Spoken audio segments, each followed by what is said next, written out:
दर्शकवृन्द नमस्कार। नेपाल लाइभ र स्वास्थ्य खबरको समय संवादमा यहाँहरूलाई स्वागत छ। म डिबी खड्का। यहाँहरूलाई अवगतै छ कोभिड महामारी चलिरहेको छ। यो महामारीलाई लिएर स्वास्थ्य मन्त्रालयले कसरी काम गरिरहेको छ, नेपाल सरकारले कसरी काम गरिरहेको छ भन्ने विषयमा आज हामीसँग स्वास्थ्य तथा जनसङ्ख्या मन्त्री हृदयेश त्रिपाठी हुनुहुन्छ। उहाँसँग हामी यही कोभिड महामारी वरिपरि रहेर संवाद गर्नेछौँ। संवादमा यहाँलाई स्वागत छ। धन्यवाद। सबैभन्दा पहिले त आम जनमानसमा हिजोदेखि एउटा चासो छ स्वास्थ्य मन्त्रालयको विज्ञप्तिमाथि अलिकति क्लियर गरौँ त्यहाँ, किनभने स्वास्थ्य मन्त्रालयले यस विषयमा हात उठायो भन्ने धेरैको गुनासो रह्यो, धेरैको कमेन्ट रह्यो। यथार्थ कुरो के हो भने त्यो बुझाइको कमी हो। स्वास्थ्य मन्त्रालयले विषयको गम्भीरतालाई जनमानस समक्ष पुर्याउन खोजेको थियो र त्यही हो। सरकारले यसबाट चाहिँ पछाडि हट्ने कुरै छैन। जुन सरकारले भ्याक्सिन त निःशुल्क लगाइरहेछ, उपचार निःशुल्क गरिरहेछ भनेपछि यसलाई गर्ने हामीले या मन्त्रालयले के मात्रै भन्न खोज्यो भने स्थिति भयो अलिकति जटिल हुँदै गइरहेको छ। हामीसँग सीमित बेडहरू छन्। कोभिड बेडको लागि अब जटिल हुँदै गइरहेको छ। त्यसकारण स्वास्थ्यका मापदण्डहरू पालन गर्ने जुन पहिलेदेखि हामी भनिरहेका छौँ त्यसैलाई फेरि अलि अगाडि बढाउन को लागि आग्रह गरेको हो स्वास्थ्य मन्त्रालयले परिस्थितिलाई। अब त्यसलाई अब सबले आफ्नो आफ्नो पक्षले व्याख्या गर्नु, तत्तलाई मैले केही भन्नु छैन। सबले आफ्नो विवेक र बुद्धिअनुसार व्याख्या गरे होलान्। सरकार सबैको स्वास्थ्य उपचारको लागि तयार छ, प्रतिबद्ध छ र दुईटा दर्शन हो यसमा। एउटा व्यक्तिको जीवन महत्त्वपूर्ण कि आर्थिक गतिविधि महत्त्वपूर्ण। नेपाल सरकारले सुरुदेखि नै व्यक्तिको जीवनलाई महत्त्वपूर्ण मान्यो र त्यसै अनुसारले आफ्नो काम कारबाही अगाडि बढाएको पनि छ र अहिले पनि त्यही जारी छ। हिजो मात्रै पनि हामी शनिबारको दिन यहाँ बैठक बसेर काठमाडौँ उपत्यकामा मात्रै थप 1000 कोभिड बेड र कोभिड बेड अलिकति छुट्याउन पत्रकार साथीहरूले, बुद्धिजीवीहरूले पनि अलिक बुझ्नुपर्छ। कोभिड बेड 1000 हामी आज साँझसम्म थपिन्छ।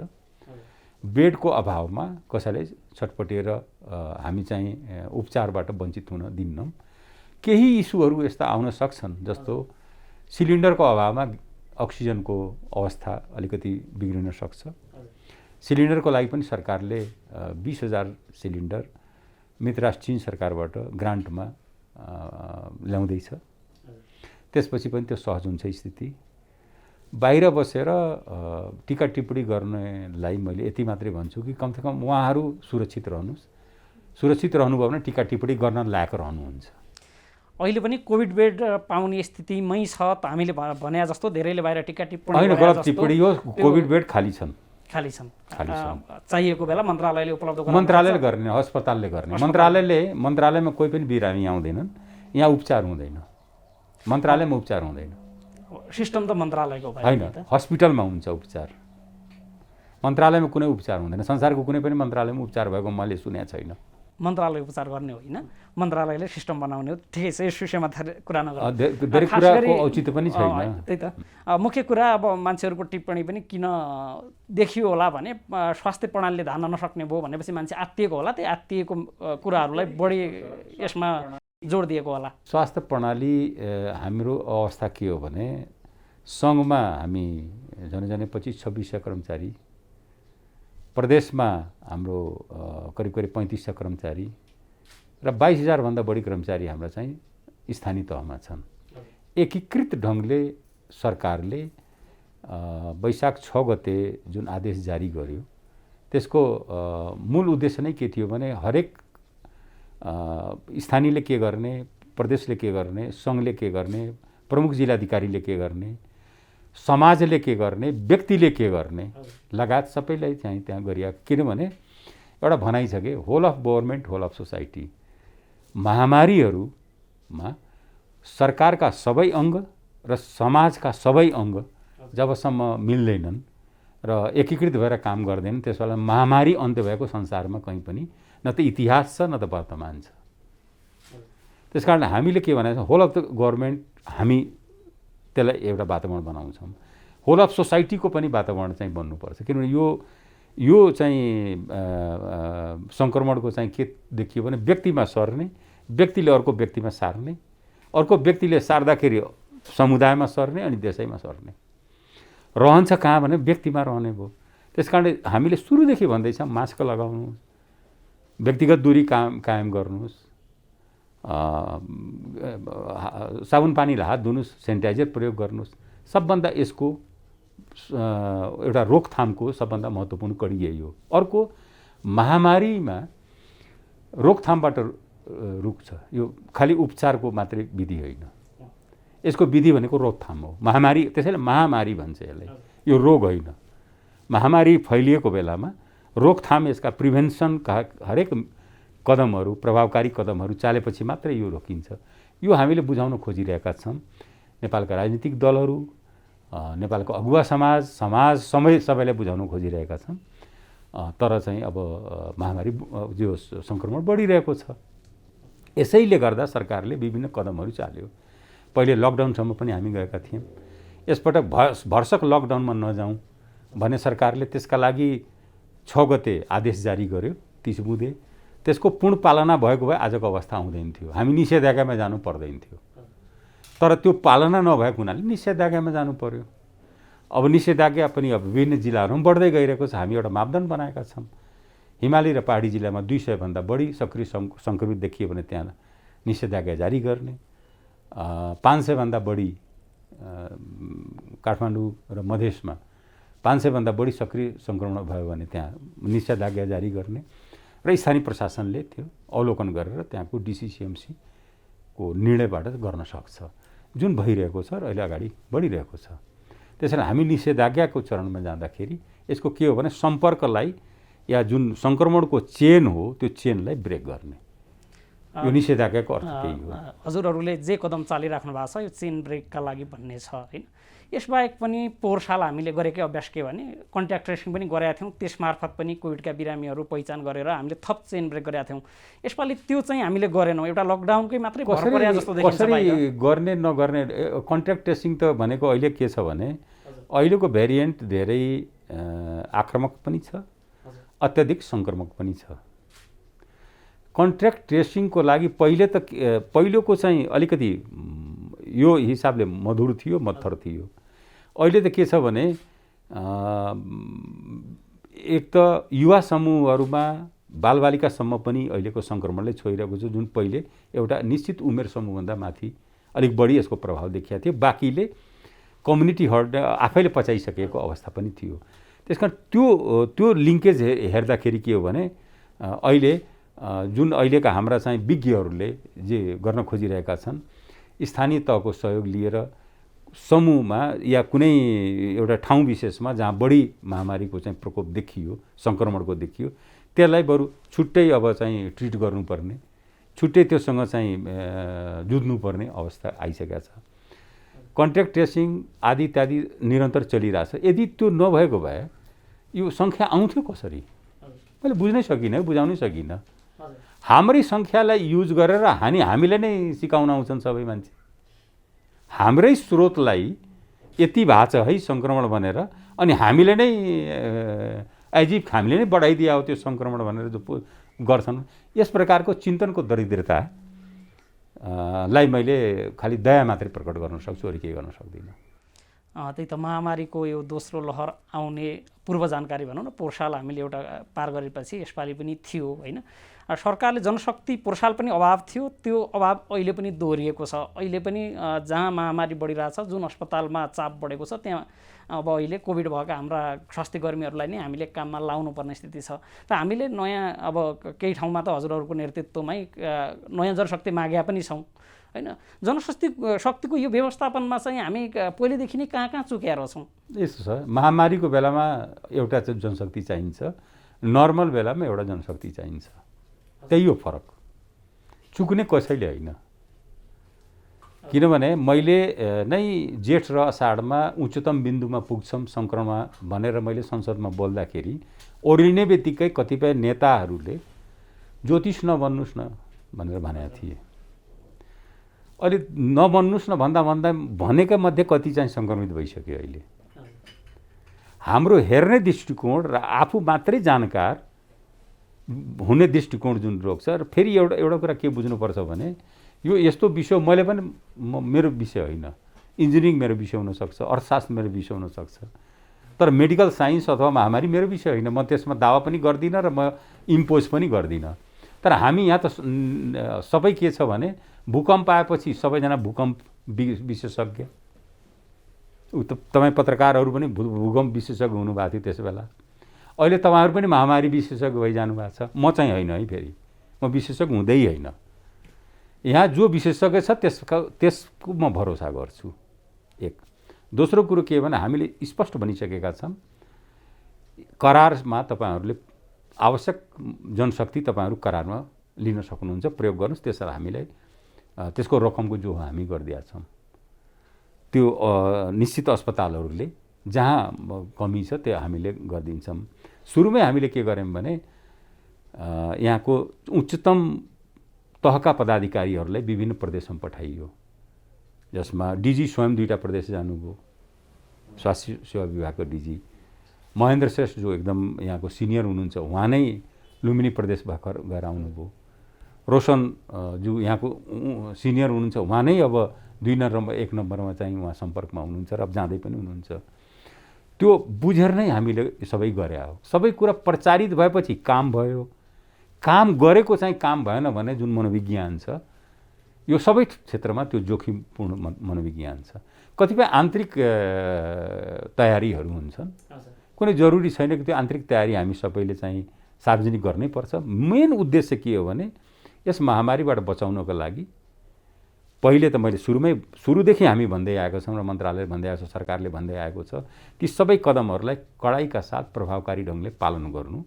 त्यसपछि उपचार, सङ्क्रमित भइसकेपछि उपचारको चाहिँ यथोचित व्यवस्थापन गर्नु, त्यसमा चाहिँ सरकार लागेको छ। त्यही त कहिलेकाहीँ बढी आशा देखाउँदाखेरि पनि त्यो निराशा सँगसँगै हुने हो कि भनेर। जस्तो कोभिड खोप म तपाईँसँग निबन्ध लेख्न बसेको छैन, हजुर, म कथाकार होइन, उपन्यास म लेखिरहेको छैन। म सिधा गभर्मेन्टको प्रतिनिधि हुँ, म मन्त्री हुँ, जे छ त्यो भन्दैछु। यसबाट आशा जाग्छ कि निराशा जाग्छ त्यो मेरो विषय होइन। मेरो दायित्व, सरकारको दायित्व के हो भने जीवनको रक्षा गर्नु। त्यही त अभिभावकत्व पनि सरकारकै दायित्वभित्र पर्ला नि। त्यो तपाईँले सिकाउनु पर्दैन, पनि त स्वाभाविक होला, यहाँहरूले सिकाउनु पर्दैन। त्यो हामीले थाहा भएर त यो सबै गरिरहेका छौँ, हामीले थाहा भएर हामी गरिरहेका छौँ। कहिलेकाहीँ मूल नेतृत्वबाट आउने भाषाले त्यो देखाउँदैन, त्यो भएर मान्छेले क्वेसन गरे होला नि। कसैले क्वेसन त्यस्तो गरेका छैन। नियत र नीति दुईटा अलग अलग विषय हुन्। नियत के छ, नीति के छ। कहिलेकाहीँ के हुन्छ भने नीति राम्रो भए पनि नियत खराब भए पनि। भ्याक्सिनको विषयमा मलाई सम्झना छ, कतिपय नेताहरूले यो त स्वत हो मागेको कुनै केले यो यो यो धोतीले यो आङ छोपिन्न भनेर गीत पनि गाएका थिए सिनियर नेताहरू। किनभने तिनको नियतमा त्यही थियो, अलिकति कटुता पनि थियो होला हैन। सरकारले कसरी गरिरहेछ त, गर्न नपर्ने चिज भइरहेछ त भने भाव पनि थियो र कहीँ कहीँ मनमा चाहिँ लघुताभास पनि थियो, कुण्ठा पनि थियो। त्यसको पछाडि हामी जाँदैन, त जान पनि हुन्न भन्ने मेरो भनाइ हो, मेरो मान्यता हो। अहिले कोभिड खोप पनि हामी सँगसँगै लगाउनु पर्नेछ। महामारी नियन्त्रणका लागि त सबैतिरबाट उत्तिकै पहल चाल्नुपर्छ। तपाईँले भने जस्तै कोभिड खोपको लागि चाहिँ हामीले कहीँ पहल गरिरहेछौँ, थप अहिले धेरै पहल गरिरहेछौँ र सक्दो पहल गरिरहेछौँ, आउँछ, त्यति मात्रै भन्छु म। संसारका हरेक सम्भावित सम्भावना जो हाम्रो लागि जुन खोप काम लाग्ने हो, अब हामी कहाँ खोप काम लाग्ने भन्दा मैले भन्न खोजेँ सबै खोप काम लाग्न सक्छन्, तर के भने -70 डिग्री सेन्टिग्रेडमा राख्ने खोप ल्याएर पनि के गर्ने। त्यहाँ विज्ञानले काम गर्छ, त्यहाँ भावनाले काम गर्दैन। विज्ञानका आधारमा हामीले सम्भावित सबै विषयहरूलाई यो भ्याक्सिनको विषयमा हामी चाहिँ गरिरहेका छौँ। अझै पनि आजको दिनसम्म पनि 71 वटा देशमा भ्याक्सिन छिरेकै छैन। त्यहाँको फ्रन्ट लाइनरले अहिलेसम्म भेटाएका छैनन्। फ्रन्ट लाइनरमा गयो भने त्यो ठुलो न्युज बन्ने रहेछ। त्यो अवस्थामा हामी छैनौँ। हामी अहिले महामारीको जुन अहिले विश्वव्यापी प्रकोप बढ्यो फाट्टै, त्यसले गर्दा केही आवत जावत आदि इत्यादि बाधित भएका हुन्। खोप हामी कहाँ आउँछ, सरकारले जे प्रतिबद्धता व्यक्त गरेको छ त्यो पुरा गर्छ। अब खोप हामी बनाएका त छैनौँ, खोप हामी ल्याउने नै हो। खोपका निर्माता सीमित देश, सीमित कम्पनी छन्। मैले सुरुदेखि भन्दैछु, यो न त हुँदा यसो हेर्दाखेरि यो हेल्थ कमोडिटी हो, खरिद गर्दाखेरि यो कमर्सियल कमोडिटी हो, तर यथार्थमा यो पोलिटिकल कमोडिटी हो, राजनीतिक वस्तु हो यो। त्यस कारणले राजनीतिक रूपले जति गर्नुपर्ने त्यो सबै प्रयासहरू भइरहेका छन्। त्यसमा चाहिँ ढुक्क भए हुन्छ। अनि अहिले होम आइसोलेसनको कुरामा धेरै होम आइसोलेसनमा मृत्यु भएको खबरहरू पनि बढी आइरहेको छ। आइसोलेसनको कुरा पहिलेभन्दा हामीले आइसोलेसनलाई एकीकृत रूपमा यो स्वास्थ्य मन्त्रालयको काम मात्रै परेन, यो होल सरकारको सबैतिरको समन्वय अनुसार प्रदेश सरकारको पनि स्थानीय सरकारको पनि आइसोलेसन बनाउने भन्ने पहिलो चरणमा हामीले पहल कदमी चलाएका पनि थियौँ। त्यति बेलाकै बजेट सोर्स पनि थियो। त्यो कसरी प्रयोग भइरहेछ वा के अरे स्वास्थ्य मन्त्रालयले त्यसमा कसरी समन्वय गरिरहेको छ? हामीले त्यसका चाहिँ अब म अरू मन्त्रालयको जिम्मा भएर म भाग्ने मान्छे होइन।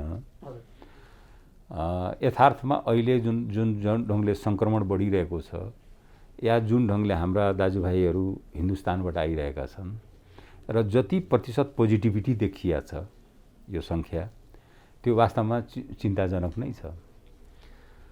तर अधिकांश चाहिँ होम आइसोलेसनमै जानुपर्छ भन्ने अझै पनि मान्यताका साथ हामीले गरिरहेका छौँ। स्थानीय तहले पनि त्यसलाई बल्ल अलिकति पहल कदमीहरू गर्न थाले। प्रदेश सरकार अन्तर्गत पनि केही जिम्मेवारी पर्छ, जस्तो क्वारेन्टिनको देखरेख गर्ने लगायतका कुराहरू। प्रदेश सरकारहरू केही प्रदेश सरकारहरूले यसलाई सहज ढङ्गले अगाडि बढाउन कोसिस गरिरहेका छन्। तर अझै पनि जुन मात्रा भनेको के थाहा हुँदैन भने आज कति हजार नेपाली प्रवेश गर्ने हुन् भने पहिले कसैलाई थाहा हुँदैन। नाकाबाट कति हजार आउने हुन् र कुन ठाउँबाट आउने हुन् त्यो पनि थाहा हुँदैन। नाकामा आइसकेपछि गुजरातबाट आएका हुन्, पन्जाबबाट आएका हुन्, दिल्लीबाट आएका हुन्, महाराष्ट्रबाट आएका हुन्, कहाँबाट आएका हुन्, बल्ल त्यहाँ थाहा हुन्छ। तर एउटा कुरा के बुझ्नुपर्छ भने सङ्कटको बेलामा सबैले आफ्नो देश र घरै सम्झिनेछन्। तिनलाई रोक्नु हुन्न भने मान्यताका साथ सरकार अगाडि बढेको हो। तिनको लागि एन्टिजेन टेस्टहरू हेल्थ डेस्कमा जति सकिन्छ त्यो भइरहेको छ र त्यसैबाट यो आँकडा पनि आइरहेको छ। जुन अहिले आँकडा छ नि, मैले भन्न खोजेकै के हो भने एउटा कुरा चाहिँ अजीब हामी कहाँको एउटा चलन के भएको छ भने हामीले नै त्यो टेस्टहरूबाट स्थापित भएका निष्कर्षहरूलाई लिएर अरूले ग्रन्थ लेख्लान्, तर हाम्रो लागि त्यो चाहिँ के हो भने एउटा यस्तो सूचक हो कि हामी यो महामारीसँग कसरी जुझ्ने, त्यो सूचकको रूपमा हामीले हेर्छौँ। त्यस कारण यी कदमहरू जुन आइसोलेसन, क्वारेन्टाइन, होल्डिङ सेन्टरहरूको सरकारले 8 ठाउँमा 1,000 को सङ्ख्यामा बनाउने भनेर त्यसको लागि पनि सिसिएमसीलाई जिम्मा दियो। सिसिएमसी मार्फत नेपाल सेनालाई जिम्मा दिएको छ निर्माणको लागि। त्यसको जग्गा व्यवस्थापनको लागि स्थानीय प्रशासनलाई जिम्मा दिएको छ र त्यो कामहरू कतिपय स्थानीय प्रशासनले जग्गा उपलब्ध गराइसकेको अवस्था छ। निर्माणको प्रक्रिया पनि अगाडि बढ्छ। एउटा ट्रेन्ड के देखियो भने यसपालिको चाहिँ यो नयाँ स्वरूपमा पोजिटिभ भएको केही दिनपछि नै स्थिति चाहिँ अलिकति जटिल भइहाल्ने भन्ने जो पहिले थिएन। र संसारमा कसैलाई कुनै वैज्ञानिकलाई पनि थाहा छैन, किनभने नयाँ नयाँ भेरिएन्ट्सहरू, नयाँ नयाँ स्वरूपहरू, नयाँ नयाँ चरित्रका साथ आइरहेका छन्। त्यसको चाहिँ अब त्यसले गर्दाखेरि के भन्छ पूर्वानुमान गर्न कति हजार मान्छेमा आए, कति हजार कुन भेरिएन्ट बोकेर आए, कुन स्वरूप बोकेर आए, त्यो टेस्ट नगरिकन झनै त्यो थाहा भइरहेको छैन। त्यस कारणले छिट्टै सङ्क्रमण भएको केही दिनपछि नै पहिलेको अपेक्षा मैले तुलनात्मक रूपले अलिकति स्थिति चाहिँ उहाँहरूको स्वास्थ्य अवस्थाहरू अलिक जटिल हुने देखिया छ। त्यसले हामीलाई झन् चनाखो पनि बनाएको छ र चुनौती पनि थपेको छ। हामीसँग स्वास्थ्य प्रणालीमा सरकारी अस्पताल र त्योसँग जोडिएका संरचना त छँदै भए, यसबाहेक हाम्रो ठुलो सङ्ख्यामा नेपाल त निजी स्वास्थ्य संस्था, निजी स्वास्थ्य प्रणालीको भर पनि पर्नुपर्ने हुन्छ। निजी स्वास्थ्य प्रणाली हजुरहरूसँग हामी गर्छौँ यस्तो बेला भनेर आफै आउँदैन निजी क्षेत्र। वक्तव्य जारी गर्छ होला, त्यो सबै गर्छ होला, हालसम्म आइपुगेको छैन। तर हामी नै बरु गएर सम्झौता गरेका छौँ। कतिपय मेडिकल कलेजहरूसँग सम्झौता गरिएको छ। हजुर, सरकारको आदेश के छ भने स्वास्थ्य मन्त्रालयले आवश्यक परेको बेलामा कुनै पनि निजी अस्पताल होस् या मेडिकल कलेजलाई त्यसले प्रयोग गर्न सक्नेछ र त्यो आदेशको पनि प्रभाव पनि होला। केहीसँग हाम्रो चाहिँ सम्झौता पनि भइसकेको छ, केही अहिले त्यो छलफलकै क्रममा छन्, केही अब हामीले आवश्यकता अनुसार चाहिँ अझ पनि राखिराखेका छौँ। त्यो आकलन गरेर कामहरू भइरहेको छ। जस्तो हाम्रै अन्तर्गत रहेको वीर भयो, अनि धेरै अब काठमाडौँमै पनि धेरै मेडिकल कलेजहरू छन्, तिनीहरू खाली छन्, तिनीहरूलाई चाहिँ हामीले आइसियु बेडका रूपमा प्रयोग गर्ने भन्ने सबैसँग त्यो भइरह होला। अहिले हामी यहाँ बस्दै मन लाग्छ अर्को कोठामा यही छलफल, यही टुङ्गो पनि पुग्दैछ। मोडालिटी कसमा जाने, कति बेड गर्ने, के गर्ने, बेड छ कोभिड बेडको लागि भने छुट्याउनको लागि कति, कुनै डेडिकेटेड कति गर्ने, यी सबै अहिले अर्को उसमा छलफल। आज बिहान पनि हामी आइसिएस मिटिङमा, हिजो पनि हामी बसेका थियौँ, यही सब गर्नको लागि नै हो। संवादको अन्त्यतिर पनि जाउँ। स्वास्थ्य मन्त्रालयले कहिलेसम्म, जस्तो हाम्रो यो महामारीको दोस्रो लहर कहिलेसम्म कहाँ पुग्छ र हामी त्यसपछि व्यवस्थापन गर्न सक्छौँ? हामीले आकलनका यसका एउटा सिद्धान्त छन्, विश्वव्यापी सिद्धान्त नै हो। त्यो सिद्धान्त अनुसार अझै पनि हामी अप्ठ्यारो अवस्थामै पुग्न सक्ने देखिन्छ र त्यसको तयारीको लागि स्वास्थ्य मन्त्रालय आन्तरिक तयारी गर्दैछ। हामीले एउटा कुरा के भन्न चाहन्छु भने अहिलेको पीडामा जो सङ्क्रमित हुनुभएको छ, निषेधाज्ञाले गर्दाखेरि आवत जावत लगायतका समस्त नागरिक जीवनमा जुन प्रभाव परेको छ, यो मर्का हामीले बुझेका छौँ, हामी यसप्रति सेयर पनि गर्छौँ। तर यो सबै भएको के भने जीवन जोगाउनलाई हो। सरकारको कुनै अभिष्ट अर्को लक्ष्य होइन यसको लागि गर्न। सकेसम्म हामी त खुकुलोमा जाँदा नै अब स्थिति यस्तो आयो कि यी कदमहरू नउठाइकन भएन। एक, किनभने पहिलेका नरम कदमलाई कसैले पालन गरिदिएन। गरेको भए सायद यो अवस्था आउँदैन थियो होला। त्यस कारण अहिले पनि म भन्छु, बचेर बस्नुपर्ने भयो। सङ्क्रमित हुनबाट बच्न आफ्नै हातमा छ, आफ्नै क्षमता, आफ्नै विवेकमा छ। त्यो सबै ती पालन गरिदिनु पर्यो। सकेसम्म सङ्क्रमित नहुनुहोस् भने मेरो सबैलाई शुभकामना पनि त्यही छ। र साथै के पनि भन्छु भने त्यो पीडासँग हामी सहमत छौँ, तर सरकारले सँग अर्को अहिले तत्काल कुनै विकल्प देखिएन, विश्वमै छैन।